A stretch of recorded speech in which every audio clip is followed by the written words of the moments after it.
ولئن سألتهم من نزل من السماء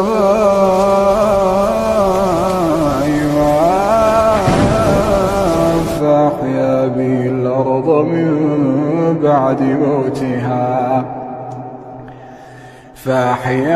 الأرض من بعد موتها ليقولن الله.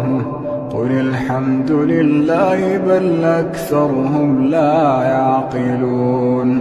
بل أكثرهم لا يعقلون وما هذه الحياة الدنيا